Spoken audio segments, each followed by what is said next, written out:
How to Heal Yourself from Trauma by Ingo Zen, Master of Education in Counselling Psychology, Heilpraktiker Psychotherapie. Hi, my name is Ingo Zen, founder of BalanceIbiza.com. I will take you on a self-healing journey today to assist you on your personal journey, sharing some of the insights and lessons I've learned on my journey of self-healing. How to recognize undue influence and abuse. How to set boundaries and set yourself free. How to overcome negative thoughts and feelings. How to heal yourself from trauma. And how to create healthy self-esteem and relationships are some of the questions we'll be dealing with today. Cognitive balance, to start with, is the state of natural existence that we're in when our thoughts, our emotions, and our behavior are in harmony. Our personality, identity, which is in this picture symbolized by the overlapping area at the center, is then also in balance and harmony. When our feelings and our behavior reflect our thoughts, then we are in harmony. There's peace and flow. However, a state of cognitive dissonance occurs when an external influence, such as mind conditioning, an external trauma, exerts a force on each or all of those aspects of our being. So, for example, there's mind conditioning, thought reform principles, which cause our thoughts to shift, creating a, as you see, dissonance, a disharmony of the overlapping area at the center, our personality, our identity.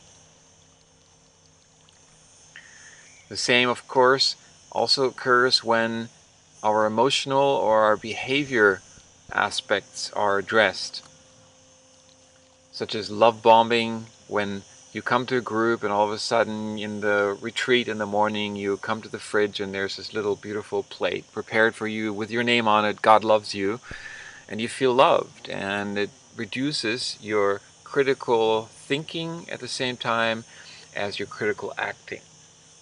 Phobia indoctrination is another example of emotional influence. And behavior control is the aspect that is also focused on through the control of the environment and the process which we normally go through during our daily routines. So what happens is, because we can only tolerate a certain level of cognitive dissonance, we have to adjust. And as you see, we have to adjust in the same direction as the oncoming force, thus shifting the emotions and behavior. Now, if you compare the original position of the overlapping area of the identity to the new position, you will notice that it has actually shifted. So there is again balance, but it is a new dominant identity that has been accomplished. To restore balance, a contrary impulse has to be given, either on one or all aspects of our being. So the right question at the right time, the right emotional impulse, or simply removing oneself from the area of influence. This counter impulse can often then work like a nail in the vase. If you compare a state of mind conditioning or mind control to an invisible vase around our head onto which everything is written that we believe, a vase impenetrable to external impact, even bulletproof, then the only way to actually shatter this vase is to drop a nail in and to shake. Because of its convex nature, it is designed to resist external impact. However, internal impact, such as a pointed nail on the inside, causes the vase to shatter. What happens is we're a bit left in the air when this happens. It's called snapping. However, our process then is to reestablish our original identity, which basically will end up somewhere in between with an integrated identity, which has aspects of our original identity and some of the aspects that we've learned, behaviors, emotions, thoughts we've acquired in the new identity, which may not necessarily be completely bad. When you leave a group that has been controlling, influencing you, or an abusive relationship, you may throw out everything, thus throwing out the baby with the bathwater, proverbially speaking. However, in the process of self-healing, you will come to realize that some of the things you learn actually were helpful, positive, and you may need to sort through everything and to integrate only those things and programs and feelings and thoughts, behaviors that are supportive.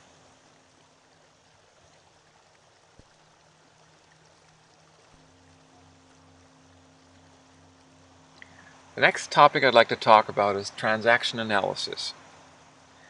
Now, each one of us, according to the transaction analysis model, has three main aspects to our psyche: the parent self, the adult self, and the child self.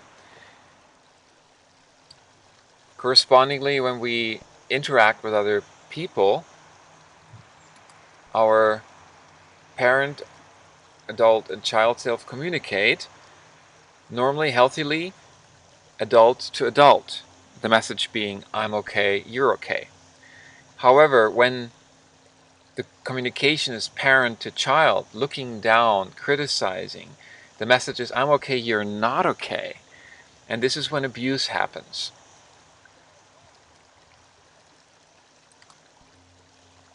Again, I'm okay, you're okay. The basic paradigm is one of mutual respect. I'm okay, you're not okay is when abuses occur. I'm not okay, you're not okay. Oh, I'm not okay, you're okay is the person who accepts abuse being put in the child position. And I'm not okay, you're not okay basically caters to mutual abuse, and it doesn't matter what we do. To be aware of these transactions and the nature of these transactions is an important aspect of coming to understand how we interact with others and even within ourselves. Notice the communication going on within yourself. Are you berating yourself? Oh, you're so stupid, why did you do that? That's the adult self talking to the child in an abusive way. Why not change it to, okay, you made a mistake. Okay, so learn from it. Forgive yourself, move on, learn the lesson. You need to become your own best friend, your own counselor, your own self-help assistant. You need to love yourself. And then you're able to love others and deal with others on that basic paradigm of I'm okay, you're okay. The abuse triangle is also an important aspect of the dynamics occurring in relationships. Let me explain. There's the perpetrator who abuses the victim. Now what happens is often that the perpetrator feels or even just portrays the feeling of remorse after the abuse he has inflicted, shifting to the position then of repentant perpetrator. He may give flowers or words of apology and accommodation to the victim. At the same time, however, pushing the victim in the perpetrator position by justifying his actions, saying, but you made me do this because you didn't comply with my request, or because you do what you always do to make me upset, and so on. Thus, the victim all of a sudden is in the position of the perpetrator, feels again remorseful, and becomes the repentant perpetrator. Oh yes, I'm so sorry, it was all my fault. And now again, the repentant perpetrator is then pushed again into the position of victim as the perpetrator renews his abuse. This triangular shifting of positions is very powerful, and each shift is a powerful emotional experience, which becomes a self-empowering cycle, a self-perpetuating cycle, which becomes an abusive dependent relationship. The only way to exit from the scenario is to physically leave this triangle. And I'd also like to look at Robert J. Lifton's 8 criteria of thought reform and the psychology of totalism. These are the criteria identified by American psychologist Lifton as part of his studies of POWs, prisoners of war, that returned from North Korea after imprisonment and shocked the public by no longer wanting to return to their country or even their own family, which they deemed evil and satanic. These men who were previously willing to die for their own countries had been brainwashed or mind-controlled or conditioned. Their thoughts had been reformed to the totalitarianism or the totalitarianist doctrine perspective of their captors. How did this work?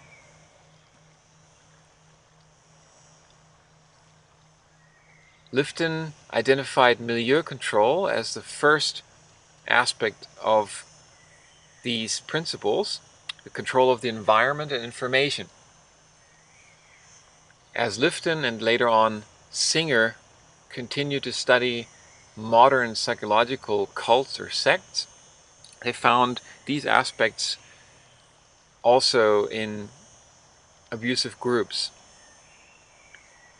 So you may be invited to a workshop, a retreat, where you're in a secluded environment without telephone, news, television, or any outside connection of information.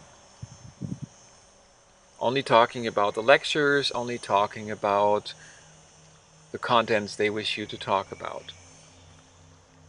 Mystical manipulation is surrounding the leader with a mystical aura of moral perfection or superhuman qualities. Mao Zedong became the Uber-Father, the overlord and spiritual head of the communist sphere, to which even today people bow in a form of prayer and obedience. In cults, there are the leaders who are endowed with superhuman qualities as the conduct of higher truth or God himself. Mystical manipulation also is planned spontaneity, inducing spiritual experiences through psychological manipulation. I'll give you an example. A lecturer in a psychological cult may use information given to him by a host, meaning the person who brought a new recruitee, and integrate it into his lecture without knowledge of the new recruitee in order to convey a certain spiritual connection. So he may mention, oh, and some of us whose siblings may be sick, may be wondering why God has thus punished us. However, it may be simply a form of paying indemnity or karma. And the person sitting there is wondering, how does he know I have an ill sibling? My brother is so sick, and I've been wondering about this very question. So this is mystical manipulation. The demand for purity, requiring absolute obedience and compliance with the rules and expectations of the group. Again, if you're not in compliance with the rules, you are in deep waters and expected to confess. Induced guilt for non-compliance, requiring you as a new recruit to confess as a means of cleansing, restoring yourself in order to use this confessed weakness against you if you're a new recruitee or a member of a controlling group. Versions of this can also be found in abusive relationships. The sacred science is a pseudoscientific rationale for the group's teaching. All criticism is discredited as illogical or unreasonable, negative or evil. In other words, if you disagree with the group, per default, you're on the side of Satan or them, who are versus us, the outside against the inside of chosen people. The us against them paradigm being one of the main means to control the cohesiveness of the group. The loading of language using stereotypes to simplify the analysis and solution for a problem in line with the ideology. In Mooney or Unification Church language, he has a Cain-Abel problem, for example, means that a member in the position of the biblical Cain, further from God than Abel, whose offering was received by God, is a disobedient or rebellious and should therefore submit to his leader in the position of Abel.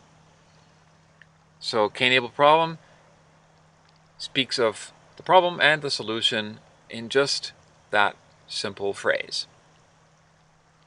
This is called loaded language. Doctrine over person. The teaching and purposes of the group are more important than the welfare of the individual. Members are often asked to sacrifice themselves for the cause.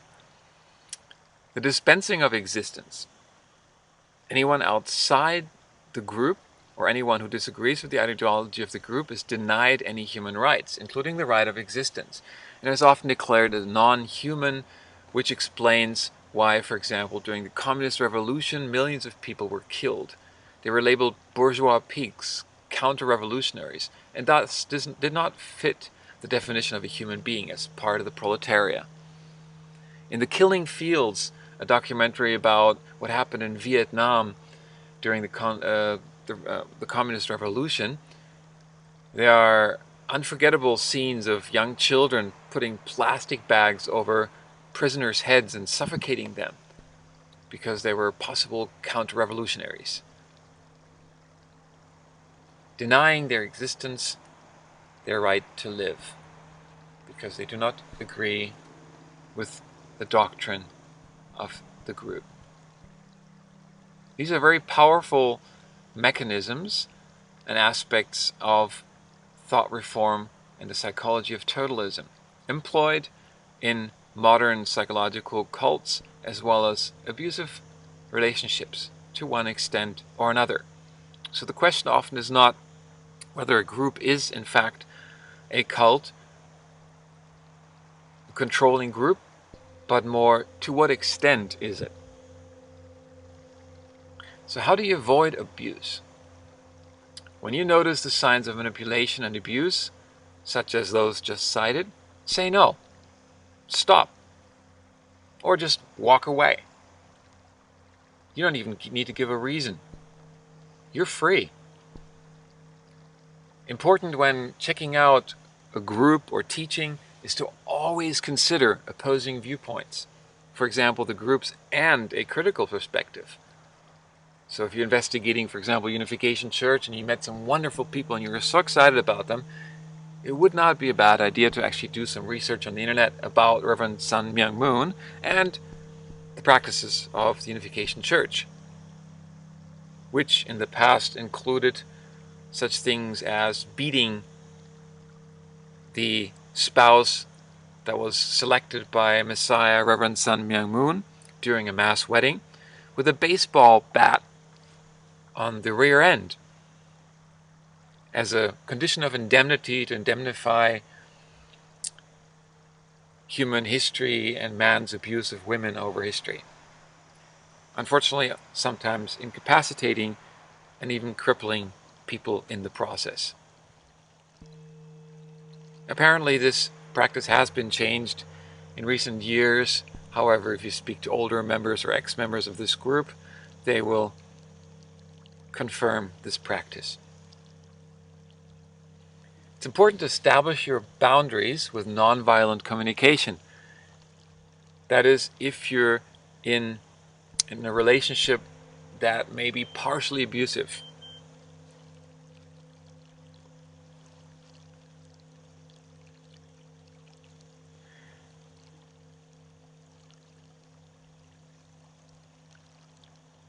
Let's have a look at nonviolent communication a bit closer. Developed by Marshall Rosenberg, this communication basically entails the paradigm of I'm okay, you're okay. That's the basis. So it's all about needs, really. Talking about needs. A relationship is about satisfying needs. I help to satisfy your needs, you help to satisfy my needs. And clear and open communication about these needs is the basis of a peaceful, harmonious coexistence. Conflict occurs when this is not the case. When our needs are not met, we get grumpy, we get angry, we get depressed. So it's really important to talk about it. And here's a formula that basically spells out how to talk about it. And it's these 4 points. Number 1, what do I see? A certain behavior. So it's not the person you criticize, it's their behavior, first of all. When you do that, when you just walk away without saying, what you want or why I somehow ticked you off, then number 2, I don't feel valued. I don't feel appreciated. Number 3, what do I wish? I wish you'd consider that I'm trying to help you meet your needs and that you'd also see my position that, I'm trying to understand you and try to be understood by you. So next time, please tell me what exactly it is that you need and how I can meet those needs. And please also consider my needs and how they can be met.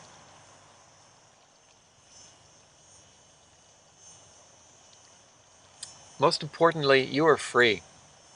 Therefore, if your needs are not met or you're being manipulated or abused, walk away. It's not worth it. If your relationship is more pain than pleasure and you're slowing each other down rather than helping each other grow, perhaps it's better to let go. Better an end with pain than a pain with no end.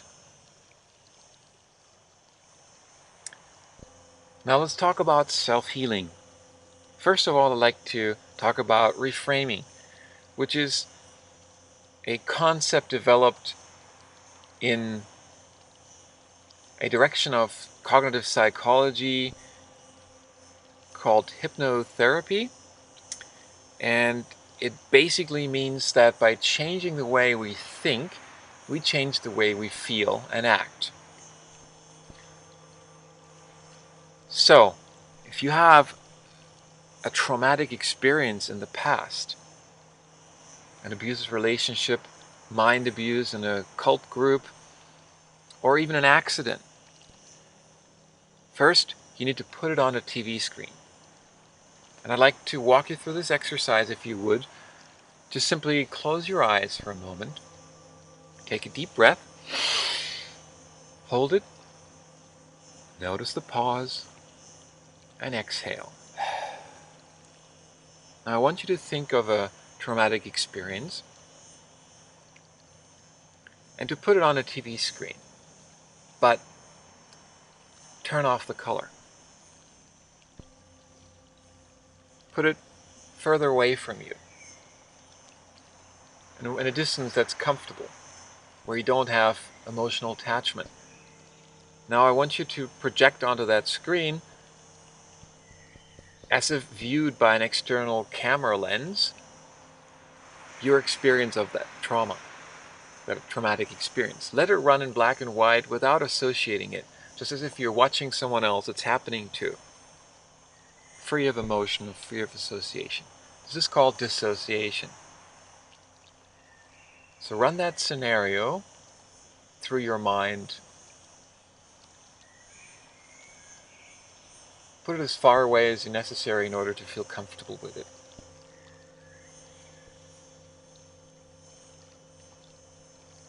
Okay. You can even let it speed through at double or quadruple speed so it doesn't really affect you at all emotionally. Now rerun it.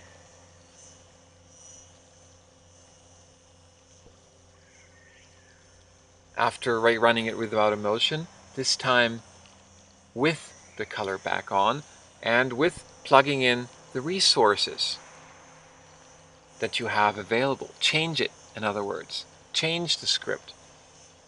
Rerun it and imagine you were Superman or Bruce Lee beating up whoever is abusing you, defending easily any blow coming towards you, or in the accident, moving away gracefully from that oncoming car, or being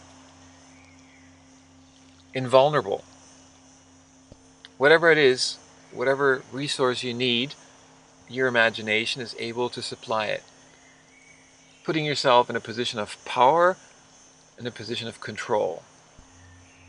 Imagine yourself saying, no, this is manipulation, standing up in the middle of the lecture that is inducing you into the cult, and walking out. And other people maybe even getting up and walking out together with you. And this time, view this sequence with the color back on and with emotion, and see how that feels. How does it feel to defend yourself and to beat up whoever's trying to hit you? Feels good, doesn't it? Powerful. You see, we can't change what really happened, but we can change the memory. We can change the film in our head. If you do this exercise enough on your own, and as vivid as possible, then you actually can, in a way, overwrite the previous drama, thus empowering yourself. You're providing an alternative social, emotional association.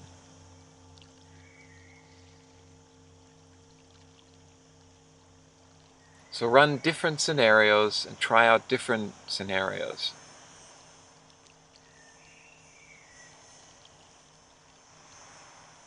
Now I'd like to progress to self-healing. Again, there will be later video programs, exercises showing you how to do this. I'll just like to give you a short overview and teach you some of the basic self-healing techniques that I've come across and I've found beneficial for myself and others. The first and most important one really is, for me, meditation. Beginning with the end in mind. How am I when I'm completely and totally healed? You sit in an upright position, cross-legged as if on that picture, for example, and ask yourself, how am I when I'm completely and totally healed? How am I when I'm completely and totally in balance? And you visualize yourself. How would I sit if I was completely happy, healthy, well? Take a deep breath. Notice the pause. And exhale. As you breathe in light, energy, oxygen, deeply into your tummy.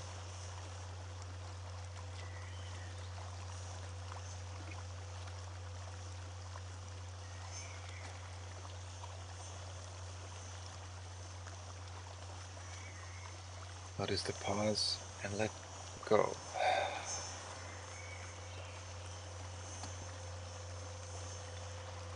Next, I'd like you to explore actually letting go. As you hold your breath, breathe into your tummy so that it actually grows. This is called diaphragm breathing, the most natural breathing that we actually start out with as babies. So just breathe into your tummy, hold your breath there, notice the pause, and let go. As you breathe into your tummy, imagine holding a golden ball of energy with your hands, and your own life energy, your chi, golden energy flowing from your right hand through your body to your left hand. In the process, cleansing and healing anything that is not part of your perfect being. So you breathe into your tummy where you're holding all your emotions and energies, imagining that golden ball, holding it, breathing even deeper into it, until that impulse to yawn comes. And you breathe even deeper until it becomes really deep. And then finally, you let go. And you yawn. Yawn it out. By doing that, you're letting go of the pain and anger and any other negative emotions you may have harbored. Whatever image comes to your mind, whoever abused you, whatever accident happened to you, forgive, let go. Because it's only hurting you, not anyone else. We may have self-righteous anger, feeling that we're punishing the other person or entity by holding that grudge, but actually we're not. We're only hurting ourselves. So this is really the key aspect of self-healing. It's letting go. Forgiving. Forgiving yourself for whatever mistake you may have made, or being duped, or whatever it was, being manipulated, being abused, allowing that to happen. Forgive yourself. You did the best you could with the resources you had at the time. You can breathe into that deeply and then let go. A good book on this topic is, by the way, The Journey, Brandon Bay's, which you can buy on Amazon.com.de, whatever, where she takes you through visualization and a talk by the fire with whoever abused you or caused you grief, and the whole process of letting go and forgiving. Do this often, and if you may have the impulse to yawn in the next few days and the upcoming times. Simply notice it, allow it. Me, I had some serious stomach pain traveling through Australia at some point, and I got this tip that I just shared with you from an aura therapist, a wonderful Japanese man. And he said, you may find yourself sitting by the beach and just yawning for the next few days or so. And that's exactly what I did. I just yawned. And after that, the stomach pain was gone. You can breathe into whatever pain you have and allow your body to heal.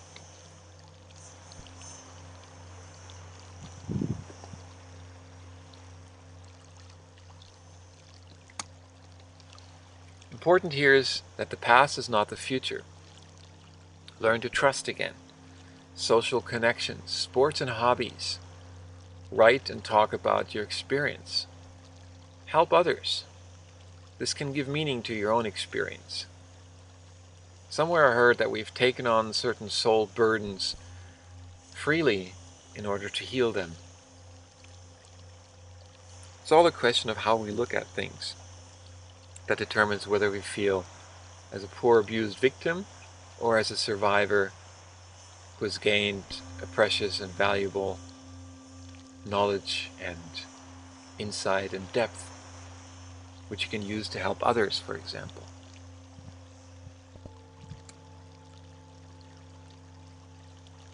Another important aspect I'd like to talk about is to change the things you can rather than worry about the things you cannot. You see, there's our circle of control, the things that we have control over, which is ourselves, our own thoughts, our feelings, and our actions, our beliefs, our paradigms, and how we act on them. There's a circle of influence, things that are not under our direct control, however, that we can influence, such as the attitudes of others and their choices even at times, which again can fall into the aspect of manipulation if we're not careful. This is a very double-edged sword. And then there's the area of concern, which we have not under control. The weather, world politics, world economy, what other people think of us. These are things we may worry about, but are not under our direct influence or control. Although what other people think of us is to some extent part of our influence, as we will discuss at a later time. How we feel and think about ourselves influences the way others perceive us, and thus influences them in their perception of us, basically. So, by focusing on our own circle of control, ourselves, our thoughts, feelings, and actions, we're actually able to expand that circle of control and the circle of influence. It's the only way to be truly in control. It's to be in control of ourselves. One time I saw a young man walking around at a festival somewhere on the outskirts of Sydney, Australia, and he apparently had taken some drugs and was going on, "Oh, I'm the master, I'm the master." And I just quietly added, "Of my own destiny." And he started saying, "I'm the master of my own destiny." But there's some truth to that, isn't it? We create our own destiny through our thoughts, our feelings, and our actions. My actions today determine my future tomorrow.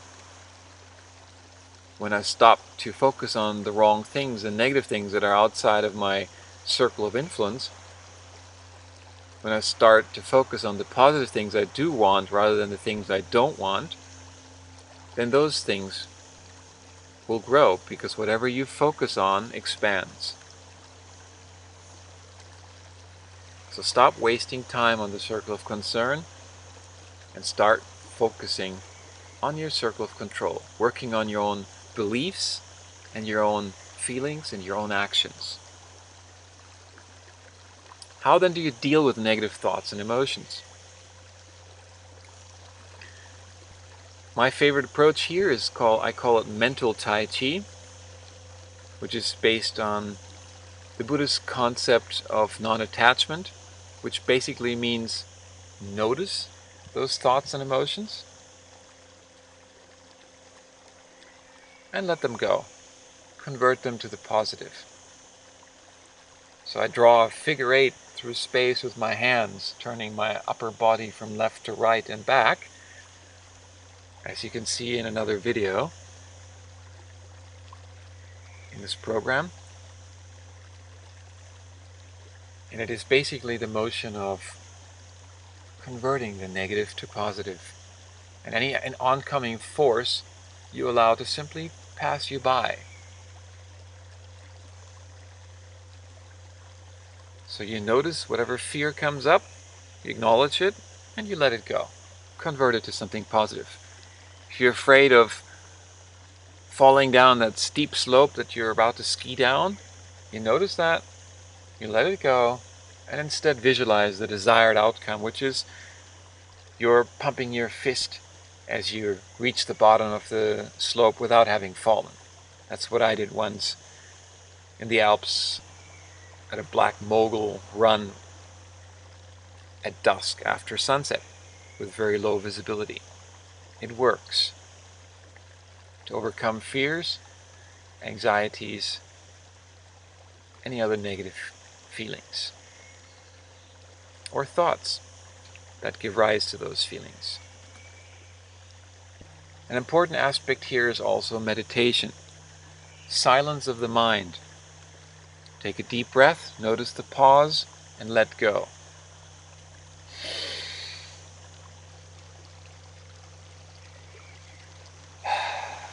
You can do this anywhere, anytime. In the office. Just turn off your mobile phone, put it on conference or silent flight modus.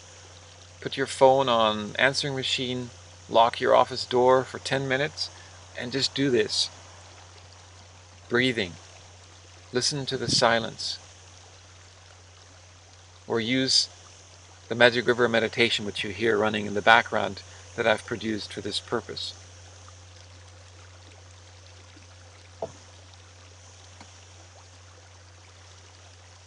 Positive self-affirmation and personal growth are tightly interlinked. Every day in every way I'm getting better and better. For example, as a self-affirmation given by a French doctor to his patients, that was surprisingly, at the time, helpful in their recovery process.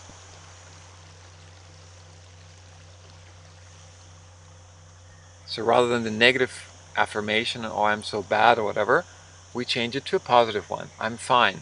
In every way, every day, in every way, I'm getting better and better. Accepting yourself the way you are and where you're at, and then going from there to move on to an even better place. I'm okay the way I am, and there's room for improvement. I even put positive affirmations sometimes on my mirror in my bathroom, like, I do it now, or I can do it, or a picture that I would like to see realized. More about that in a bit.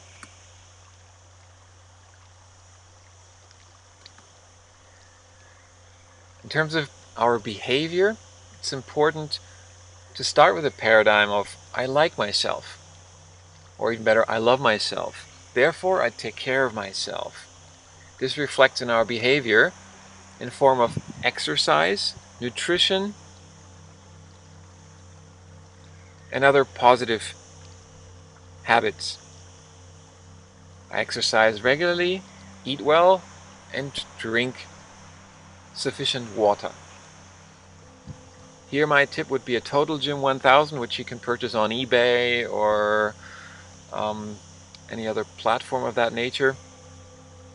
It's a genius fitness studio, portable, using gravity as of your own and your own body weight as resistance.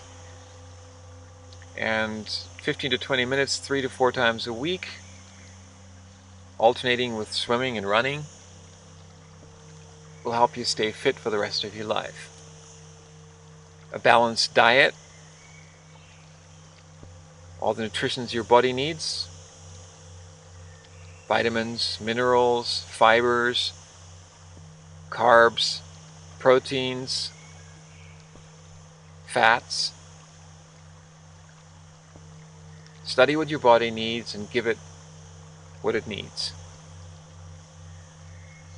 Eating a balanced diet, for me, mostly fruit and veg is always a good choice. So when you're out shopping, just think fruit and veg and buy lots of fruit and veg, preferably from the local fruit and veg place rather than the supermarket or an organic store if you can afford to and there's one near you. So setting goals, again, the visual first, and then working towards them is an important aspect of our behavior. So acting on our inspiration is important. Sometimes it's even good to just do something, and you'll start to feel better when you start doing it. This is the whole teaching of behavioral psychology, which basically says that when our body is conditioned and our behavior is conditioned, then our thoughts and feelings will follow. There's a certain truth to that, of course, because they're all connected, thoughts, feelings, and behavior. So sometimes if you feel really bad or you just have no idea what to do, you just start doing something positive, like go running, go swimming, do some exercise. Me, I just jump on my total gym, even at 2 in the night if I can't sleep. Whatever it is you need to do, just do it. Trust and follow the impulses of your body. In terms of physical shape, it also helps to use a visual affirmation of your body in good shape. For example, you can print out a picture of yourself in shape or one of somebody with a similar body type who's in shape, and use that as an affirmation to see how you look when you're in shape. Programming your subconscious mind and then following the impulses that your body and your mind will give you, such as buying the right food when you're in the supermarket, using perhaps soy protein powder to augment your muscle growth, or whatever it is, lean, low-fat diet, and exercising regularly. Important here again is to visualize the desired outcome, to begin with the end in mind. The basic self-affirmation here could be, I'm free, I'm living my dream. And accordingly, worry is the misuse of imagination. Worry or fear is often the imagination of what you don't want to see. And by focusing on it, you empower it. So as said before, rather than misusing imagination, you notice whatever negative feeling or thought comes up, you acknowledge it and allow it to pass, converting it to what you'd rather like to see. Focus on the positive picture. And reframe it. This is part of the law of attraction, because whatever you think about, you attract. You may have read the book The Secret or seen the video program. Google it, you'll find it online. And this is basically an application of quantum physics that says we're constantly sending out quantum waves and we attract that which resonates, which is on the same wavelength. So therefore, by changing the way we think and perceive things, we're actually attracting different things into our life. So when you focus on not enough, or I'm so poor, I don't have enough money, then that is what you're attracting, not enough. You're continuing to be poor and not have enough money.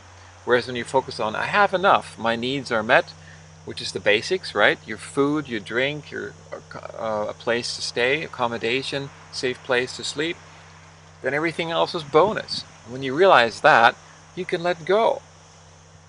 I have enough. Whatever else comes is bonus, and I'm grateful for it and happy.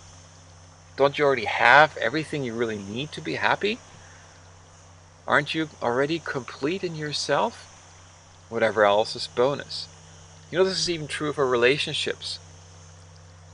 When you feel you need another person to be happy, you're never going to be happy.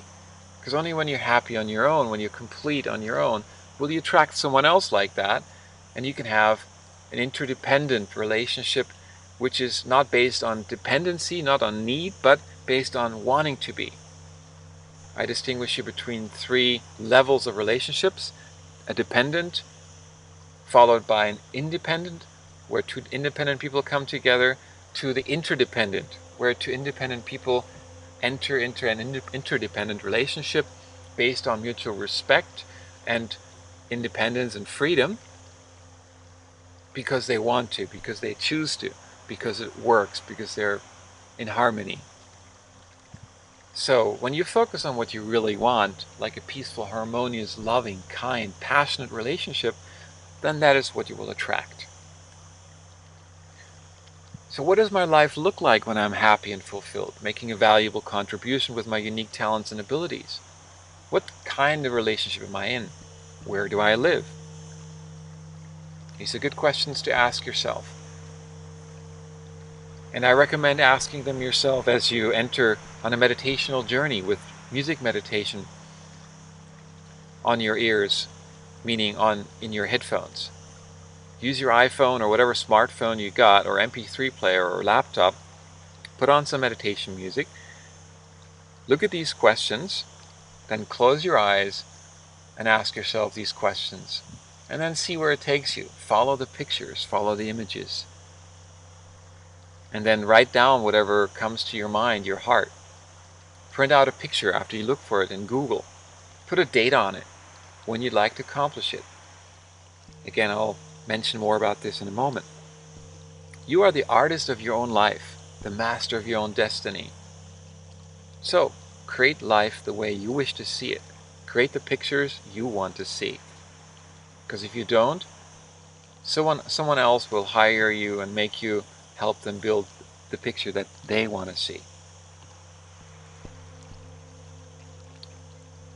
So, again, the negative news may be that you may have been programmed in a negative way. The good news, you can change that program through positive self-affirmations, through re-evaluating. Is that what I'm believing really true? Is it really helpful? Is it supportive? If not, chuck it. Throw it out. Change it to something positive using positive self-affirmations. These are tools to help reprogram our subconscious mind. And again, words, written messages, or very powerful visual images are powerful self-affirmations in this regard. I like myself, therefore I take care of myself. I'm okay, you're okay. Print out some goals and put them on the vision board. As I said, imagine something, a place where you'd like to live, or a place you'd like to visit, or a type of romance you'd like to experience. They may not always come true, but they will help you. And more often than not, you'll be surprised at the things that do come true. So how do we deal with problems? Problems are challenges and opportunities to learn and grow. What's the lesson? See, often our problems are situations that cause us to push away the feelings of discomfort or not wanting to deal with it, or a lack of ability, being not good enough. And all these negative emotions we push into our tummy, especially from my experience, and cause pressure. The pressure goes up, and finally, if we have a safety system like a valve, then it spews in form of aggression bouts or depression or stomach problems. So rather than doing that, we need to learn a different way of dealing with problems. See them at what they're at, as what they are. They're challenges, opportunities, lessons to be learned. So, how do we deal with it? We deal with it. I do it now. I think about the solution. What is the solution to this problem? And I act on my intuition.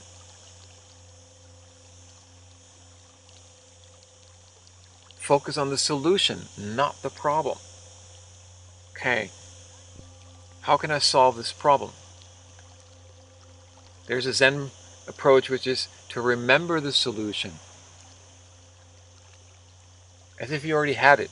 Ask your subconscious mind, what is the solution? Then sit down in meditation in silence and listen. Listen to the silence. Listen to the wind. And you may be surprised what solutions come to your mind, because you're accessing your higher consciousness. I read an article in a Geospatial magazine once about a top-level physicist who came up with most of his formulas and inventions and insights through meditation.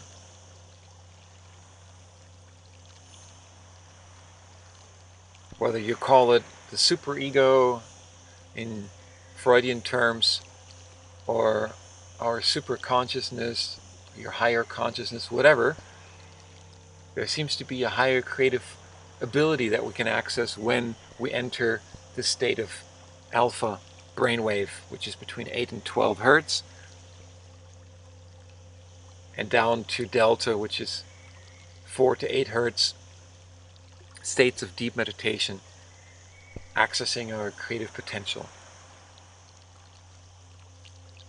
Another good question, phrased in the fashion of neuro-linguistic programming, which talks about inner communication, which you can also Google by putting in NLP or neuro-linguistic programming in the search query. If you had an idea what the solution was, what would it be? If I had an idea what the solution was, what would it be? If I had an idea where I placed that thing, that key or that phone or whatever I lost, where would it be? Thus, posing a search query in your subconscious mind and combined with a self-affirmation, I'll think of it in a minute or it'll come to me any time now, may surprise you with the answers you'll get. Next, I'd like to talk specifically about positive psychology. Rather than fighting depression, positive psychology, which is a development of the late 90s especially, teaches us how to focus on being happy, enhancing our strengths, rather than trying to fight the negative, the depression, the neurosis, whatever it may be. And there's a whole field and accompanying books and programs in this fashion. Learn to love yourself and others is one of the core aspects of this positive psychology, because this is the foundation of your positive traits, which you can then expand. Important here also is to surround yourself with positive people, to expand your circle of influence, and to invest in your mind. Fill it with supportive knowledge. Words are power. Study the art of living. Write your own script. Rewrite your own program. And there's helpful tools at the Harvard University Library, an online platform, which you can find by Googling Harvard University video programs. There's even a program on happiness, positive psychology. Important also is to set goals and act on realizing your dreams, because by doing that, when by actually achieving some of these goals, you're building your self-esteem, you're building your feeling of self-worth, you're building your emotional stamina. Most importantly, forgive yourself, love yourself. Forgive the perpetrator. Let go of your anger, your resentment. Again, the campfire exercise, as mentioned in Brandon Bay's The Journey, is a very powerful and useful exercise here. Be patient with yourself and your healing journey.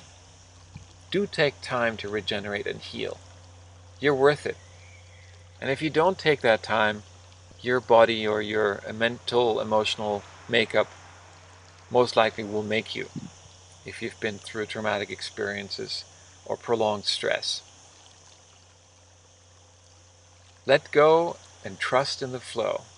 Be the watching consciousness and notice the river of life flowing by. Look back onto your life, represented by the river of life.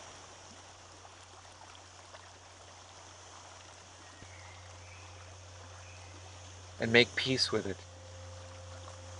This is really the key to self-healing, learning to let go, trusting in the flow. I'd like to do a little exercise with you here in this regard. I'd like to ask you to make yourself comfortable. Sit in a comfortable position. If you would, explore this little image with me. Close your eyes, take a deep breath. Hold it. Notice the pause. And exhale. Continuing to breathe slowly and deeply. And imagine yourself walking across a field, a green field of grass.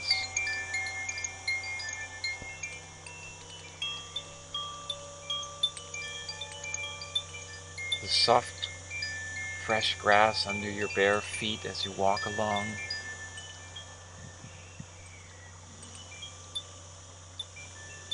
The warm wind on your skin.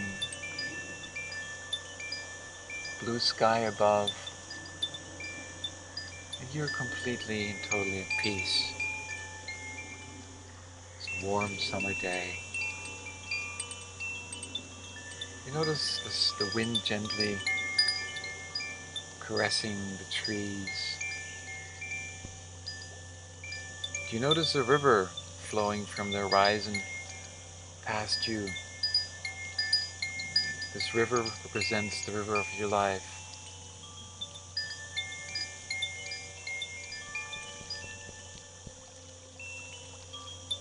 The horizon, your past, where you are standing now, the present, and further down the river, the future. Look at your past and all the experiences and faces that made up your life. All the joy and happiness, the smiles, the laughter, the love, the passion, as well as the sadness, the disappointments, the painful experiences. And just notice how all of it blends together in the river of life.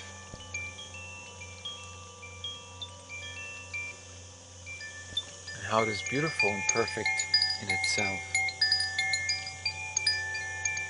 Make your peace with it. And look at where you're standing today. What surrounds you, the people, type of connections, energy, your surroundings.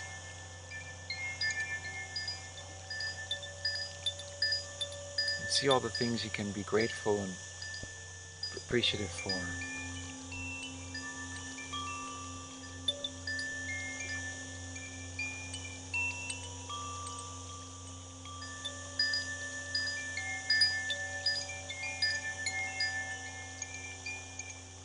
And ask yourself, what kind of pictures would I like to see? And look down the river and see yourself standing there in 10 or 20 years. Whether it's alone or with someone, what type of relationship you're having. What kind of things are you doing? What kind of activities are you involved in that are making a positive difference? And allowing you to live a peaceful and harmonious existence. And feel the gratitude for a positive and healthy existence. My needs are met easily and gracefully as I easily and gracefully meet the needs of others with my unique gifts and talents, my contribution, my service.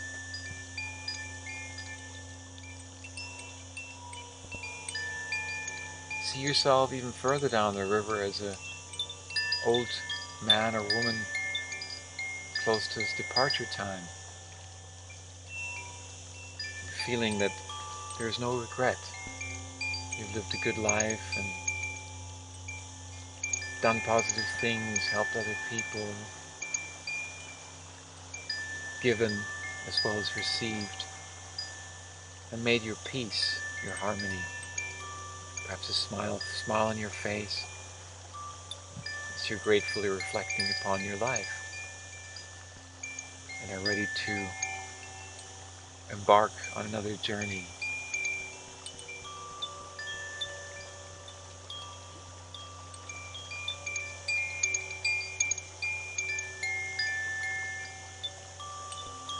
And come back again to the present moment, being completely at balance and peace.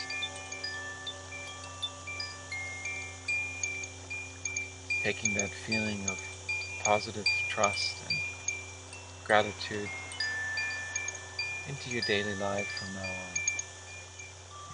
Trusting that the river of life is taking you where it's supposed to.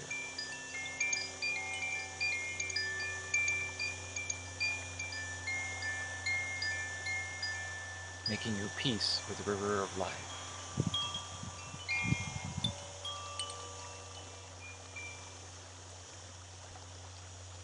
Okay, so this is learning to let go and trust in the flow.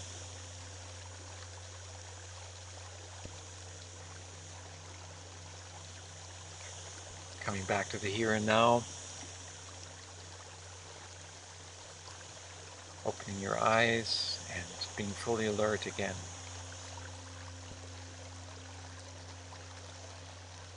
So learn and remember the lesson.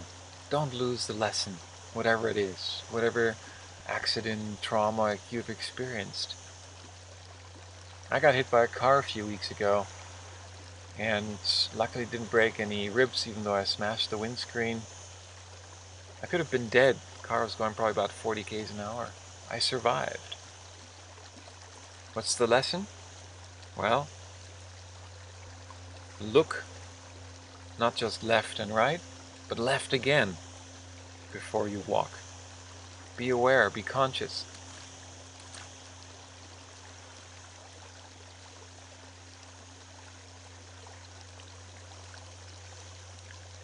Create healthy relationships. It's important on our healing journey.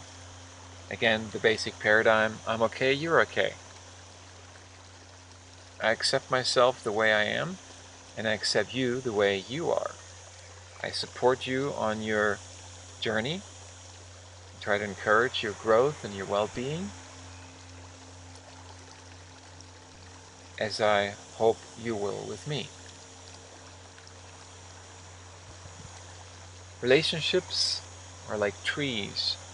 A relationship needs water, air, and light.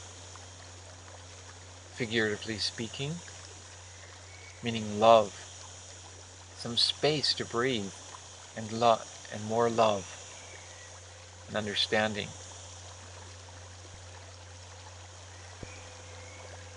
So invest in your relationship. Give it what it needs. Ask the other person what he or she needs.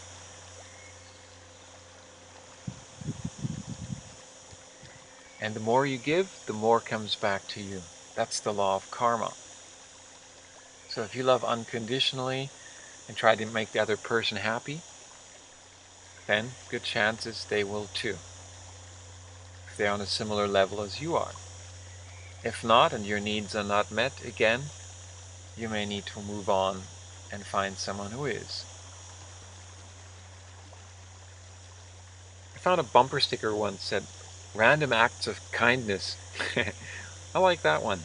Why not do something kind, unexpected, unconditional? Show interest in someone else. Make someone else smile. Give a hitchhiker a lift. Let someone pass you by in line in the supermarket.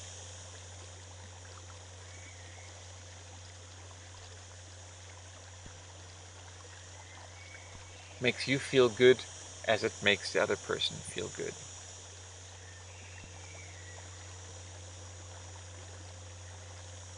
Learn to give and receive unconditionally.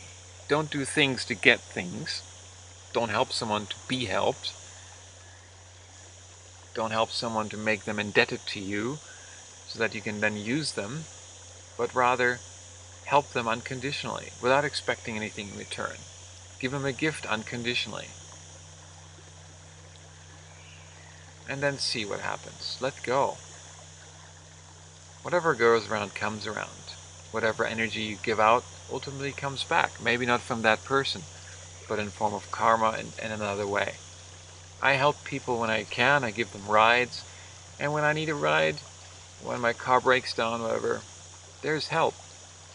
The universe takes care of me as I help to take care of others.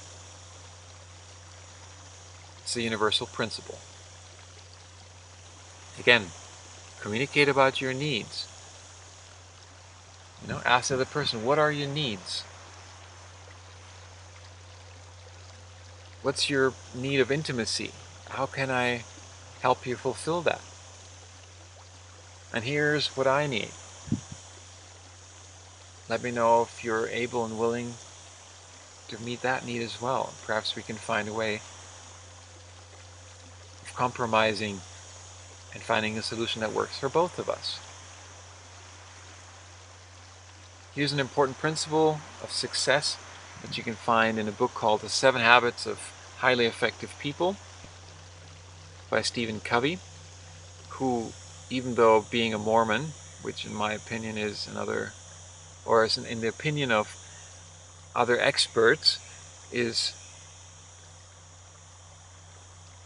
a controlling group, is still a useful precept, which is to seek first to understand and then to be understood. So try first to understand the other person and then make yourself understood. This is one of the principles of highly effective people. I do recommend that book. Again, with the precaution that, it is written in that context and has been used also to recruit people into that group. However, the principles are sound and effective, useful. Talks a lot about paradigms and beliefs. Learn to say thank you for a compliment. Someone tells you something nice, just say thank you and smile. And perhaps return the compliment if that is possible for you to do in a sincere and honest way. But just saying thank you is sufficient. You're alone a lot and don't know how to connect to people? Well, why not join a sports club or a hobby group? This is where you meet people and you will naturally gravitate to those on your wavelength. How am I when I'm completely and totally healed? How am I when I'm happy, healthy, and well? These are questions I'd like to leave you with.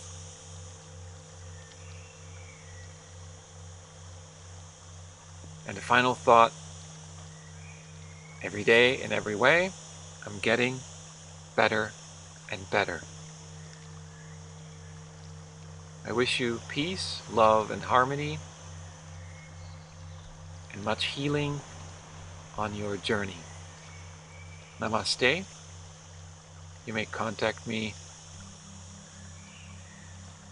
via the contact details provided, and in the membership area there's the option of online counseling and consulting, direct sessions with me at a discounted rate should you so require. All the best and goodbye.